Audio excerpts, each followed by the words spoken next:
Hi, this is Ron from POC Culture. I'm here with Frank Chi, the director of 38 at the Garden, upcoming documentary short on Jeremy Lin and Linsanity. Frank, how you doing? Good. How are you? Thanks for having me. Oh man, I'm really hyped to speak with you. There's so many meaty things I want to like pick your brain about, but first, I know you're a sneakerhead. So what kind of sneakers do you have on either now, or what's your favorite sneakers in I mean, rotation I right don't have them on in the house, obviously, but now? In true Asian fashion. our premiere is tonight, so I'll be wearing the infrared sixes. So Okay. sometimes I gotta I represent. yeah, well, I like bread color, like black and red. That's my go-to. So Yeah, I've seen you rocking the fours in some of the yeah, interviews. Appreciate absolutely. that. Okay, that's awesome. Well, that's Thank you. exciting for the premiere tonight. I'm sure it's going to be an incredible event.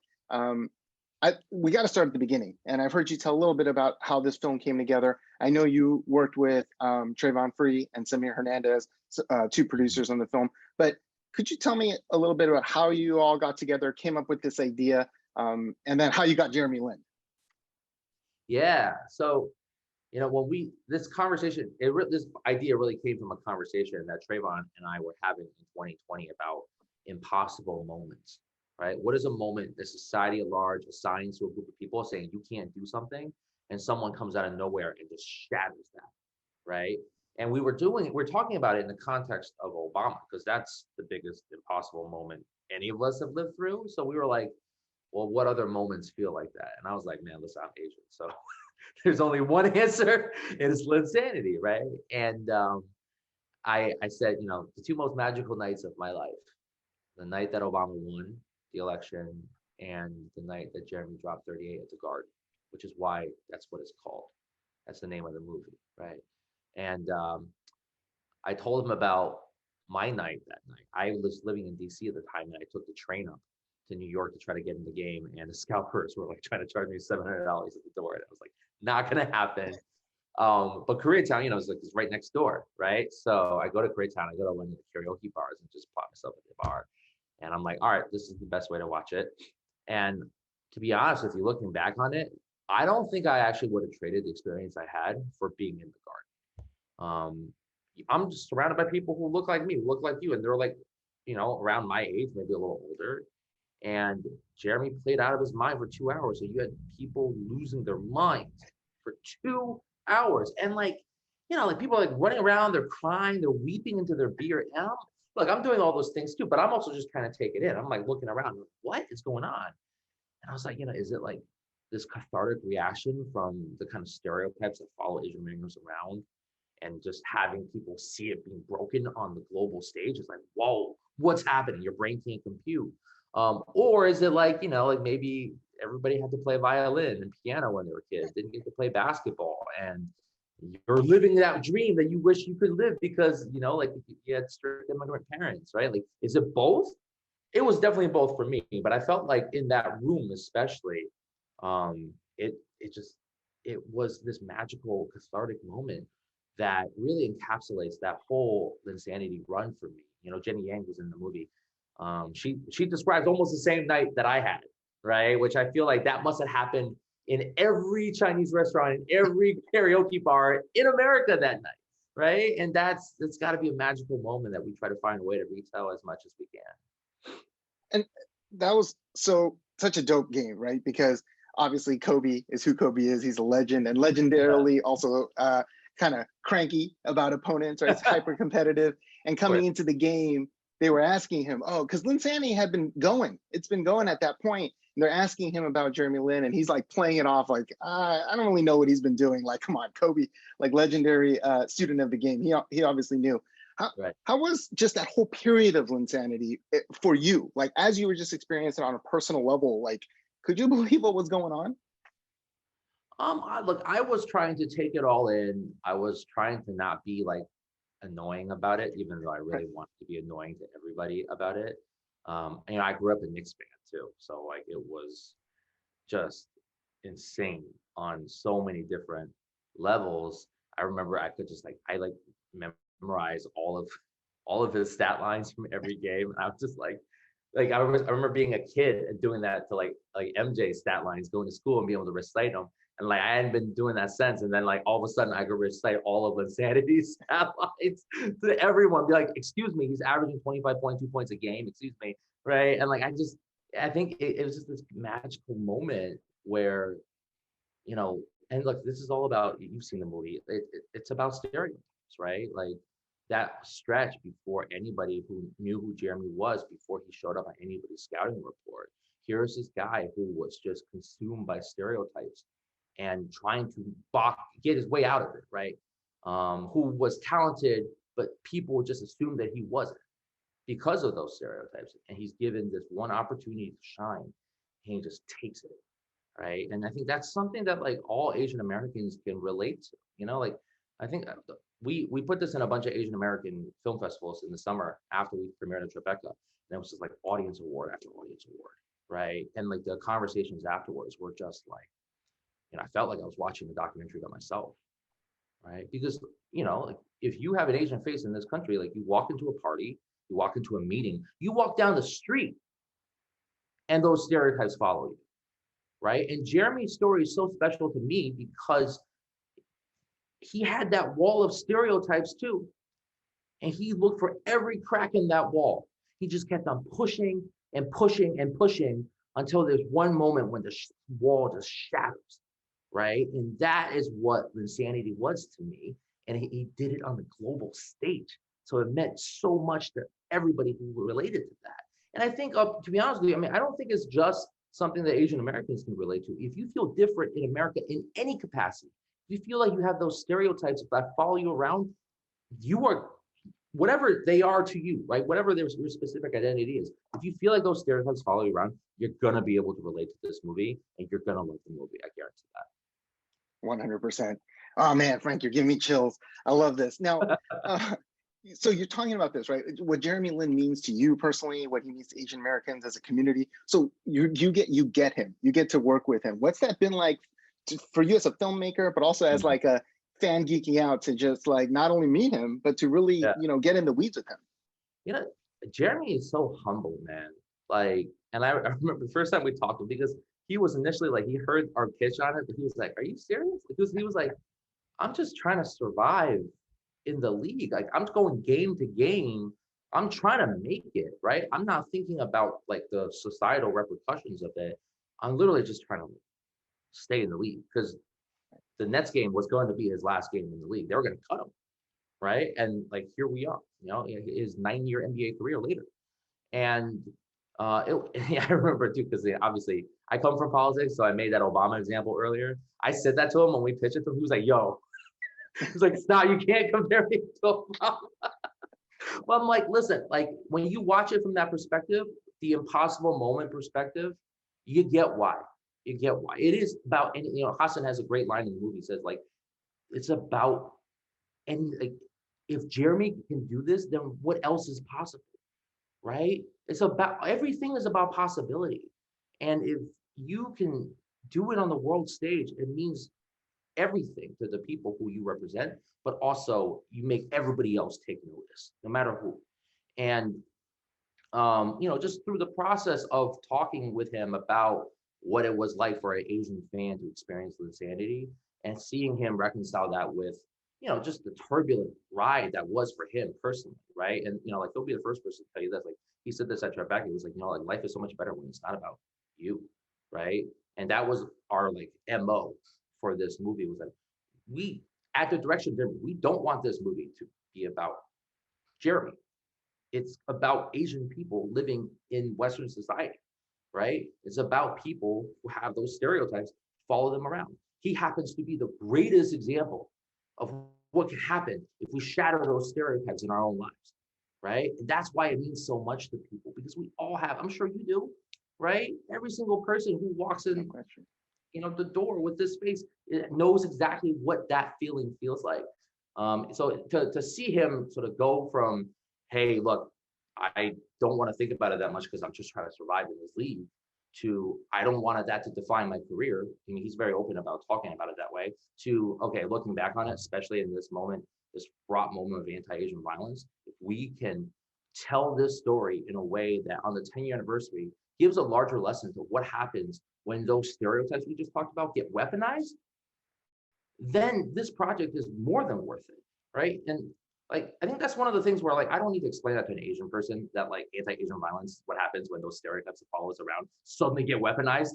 Like that's, I mean, like I don't. That's just like sort of self-explanatory. But it boggles my mind how people who aren't Asian don't connect the dots in like in my conversations with them, and that's one of the reasons why I also like wanted to make this movie too, is because it's so clear when you say it out loud, right? But unless you say it out loud, a lot of people miss it. And we are saying that out loud with this movie in a way that still is about representation and about possibility and about, you know, making sure that people feel like they belong here. Yeah, I love that because what was clear to me from the beginning was that this isn't a film just about Jeremy Lin. It's not a film just about Asians. There's a larger view of it that you're taking, and the approach with Lisa Lang and Hassan and all the others talking about what we've been going through. But before we get into that, at Tribeca, I thought it was really cool because you said this was like the first personal story you've ever told. So I really want to hear what part of you and your story is in this film.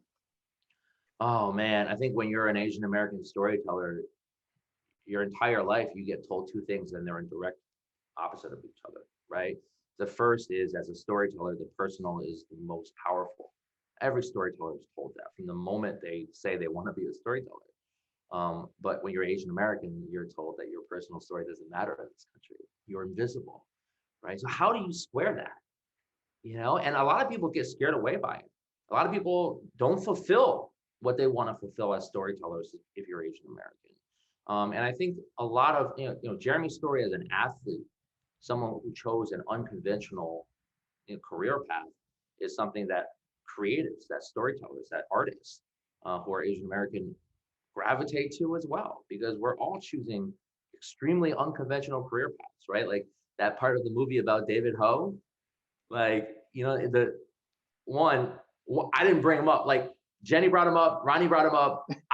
The animation of David Ho's like Time magazine cover on the fridge, like that's my fridge when I was growing up, right? Like that's where my parents put David Ho. And like, if you aren't like a STEM inclined person, if you are not like a like a physics scientist person, then like, you get crushed by like what your not only societal expectations, but like what the family expects too, especially if you're first generation immigrant and your parents really want you to lay down roots here and, find a stable career. And I think all of those themes are very present in the work that I try to do. And also, I think I'm just somebody who's constantly thinking about Asian American identity and how nascent it is, right? Like it's still just something that was created, from major influence in the late 60s, watching the Black Power movement rise.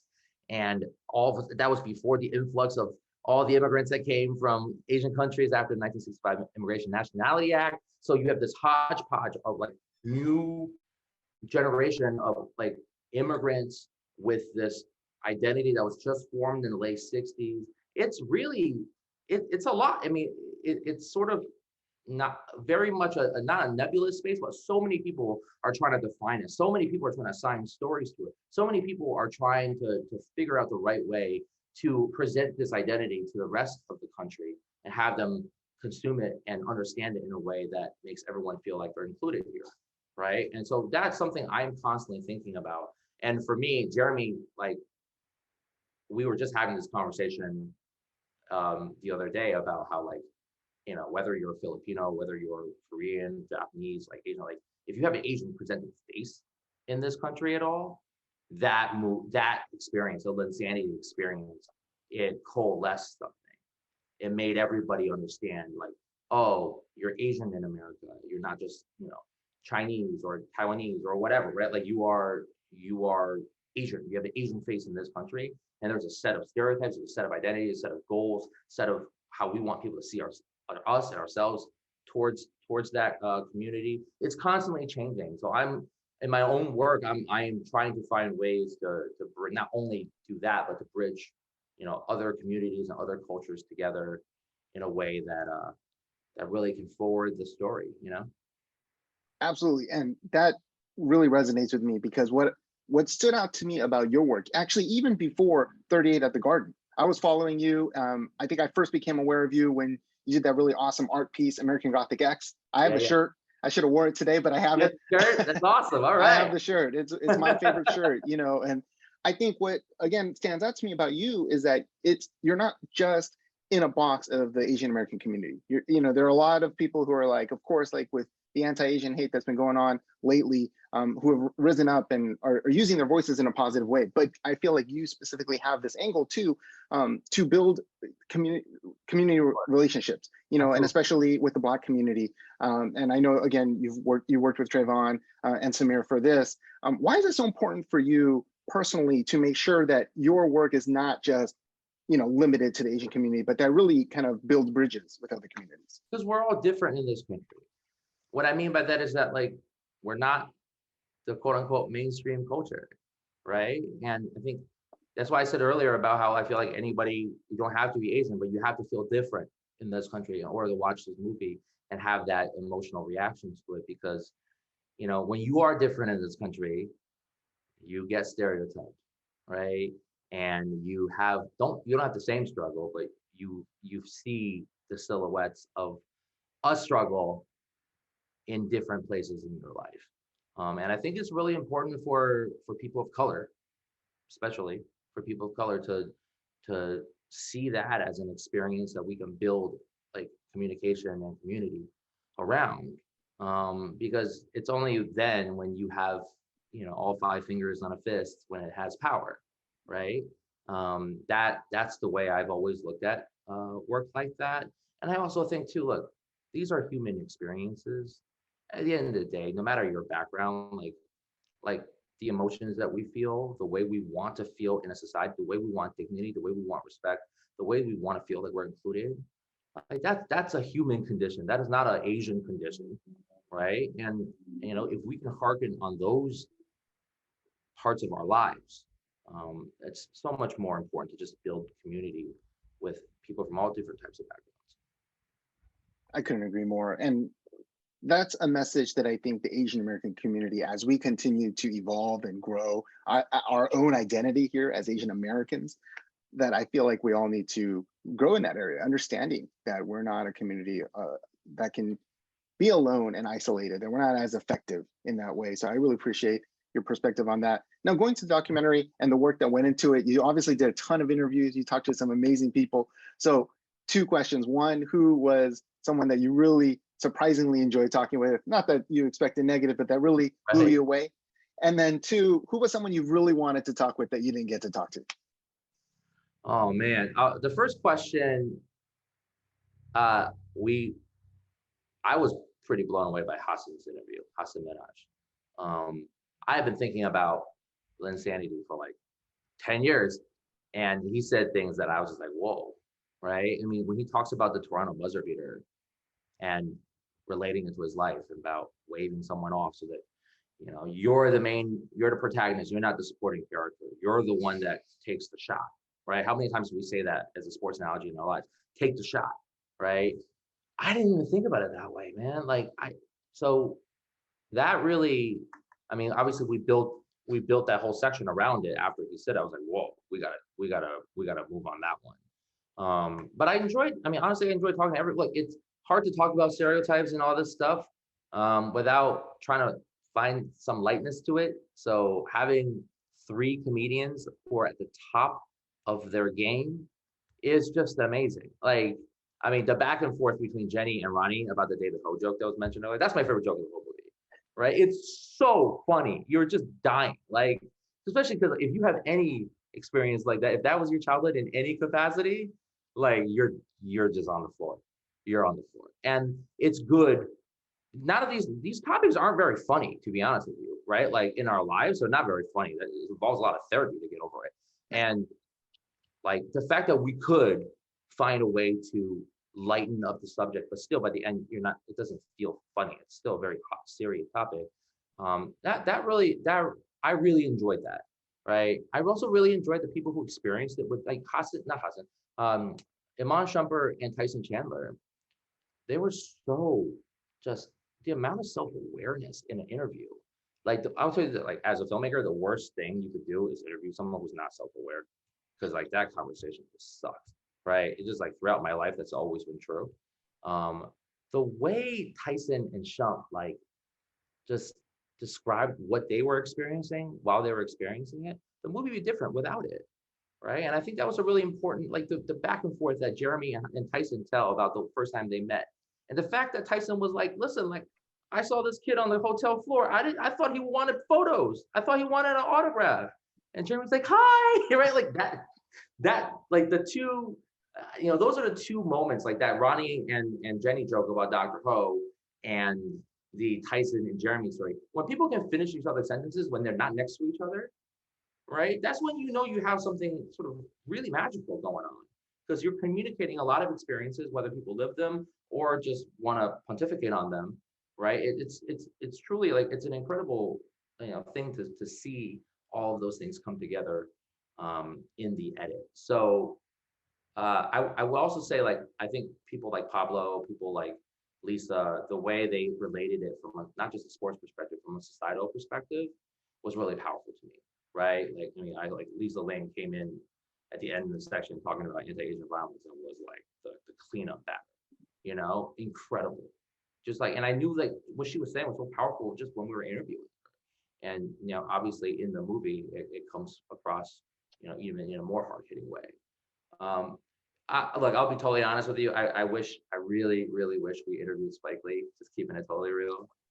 We couldn't make it, come together at the end, but we have these incredible Knicks fans who are in the movie who have this encyclopedic knowledge of Knicks history, right? You can see it, and they're just sitting there like recounting the plays. I mean, that's sort of what I would love to, like, I envisioned that in my head. And when we came together, it was Anthony, DJ Trace, and Alta. The three of them just really killed it. I mean, they brought in that New York flavor to it in a way that I don't think was lacking in any which way. Oh man, Spike Lee would have been amazing. You can't get everything. I get it. Maybe we'll get a special edition. The right edition. That's right. It would have been nice. It would have been nice. On the next one. So last two questions for you. One is just, what else is brewing for you? You obviously, a lot of these are passion projects that you've been really following along in your life. What would your dream project be, or just anything you already have that you're working on? And then I'll finish out with my last question. I think, unfortunately, I'm gonna have to say stay tuned. I can't. It's just like, if it was just like art projects, I could probably talk about now. Things are a little bit more on the prepared side. So, but I will say stay tuned. It'll be fun and exciting, and obviously you get the sense of where my work is and like how I like to tell stories. That will always stay consistent. Well, I'm hyped. I mean, like I said, your work speaks to me, and I really hope that this film gives you an even bigger platform, because I think you've got some really important stories to tell. So before I get you out of here, my last question is: you said you're a Knicks fan. So how many wins are the Knicks going to get, and are they going to make the playoffs this season? I'm not. You can't do that to me, man. I'm still hurting about Donovan Mitchell. I'm like, again, I'm like, look at the Cavs. I'm like, that's the team I thought that we were going to get. I can only say that I hope Jalen Brunson drops buckets the way he did for Dallas during the playoffs. I really hope that is the case, and I hope he meshes well with the Knicks core from last year. When the Knicks made the playoffs a couple years ago, the city was electric. So to be able to experience that again, I mean, we're getting you can tell, right? When New York is good, when the Knicks are good, everybody pays attention, as clearly evidenced by Linsanity, right? 10 years later, we can tell this project, and like the Knicks fans are excited.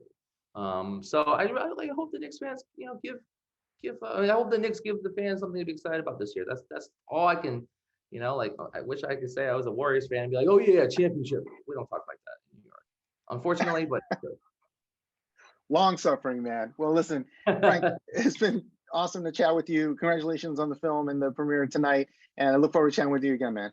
Thank you. Appreciate it, Ron.